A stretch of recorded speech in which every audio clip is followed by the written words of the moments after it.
Samantala, punta natin sina Tony at Monica sa ating bayanihan naman dyan sa PUP Santa Mesa sa Maynila. Good morning! Good morning, Igan. Good morning, Tuloy-tuloy pa Igan. rin ang ginagawang pagdodonate ng ating mga estudyante dito sa PUP Manila. Ang ating mga estudyante nakikita rito, dagsag-dagsag sila bago sila pumasok sa kanilang mga classrooms. Dumadaan muna dito sa kanilang gymnasium.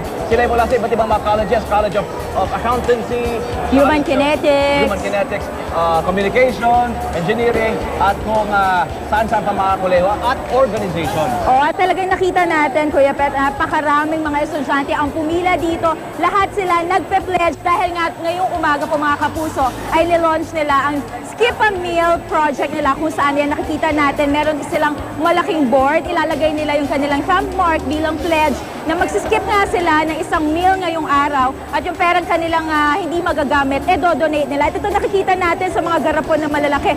Hinuhulog na nila yung kanilang mga pera at ang dami na nating naipon as of now. Oo, yung iba dyan, yung mga baon nila, kanilang dinodonate na para sa ating mga kababayan dyan sa, yung mga nasa lanta ng Bagyong Yolanda. At sa kabilang bahagi, si R&R sa ating UH Cariton, nangangalap na rin siya ng mga donasyon.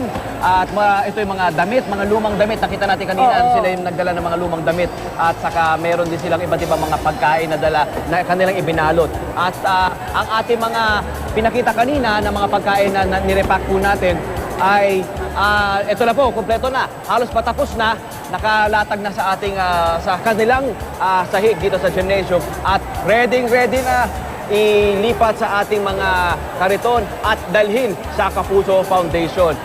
Pinamadali po natin ito dahil nga po talagang kailangan pa rin pong mapabilis ang pagdala ng mga donasyon na ito sa iba't ibang lugar sa Visayas at maging sa Mindanao. At syempre tuloy-tuloy pa rin po ang kanilang mga proyekto ngayong umaga at sa mga susunod na araw. At inaasahan nga po nila na mas marami pa silang malilikom para sa mga biktima ng Yolanda dyan po sa Visayas. Mula muna dito, Igan, balik sa'yo. Maraming salamat, Tony Pet at Monica.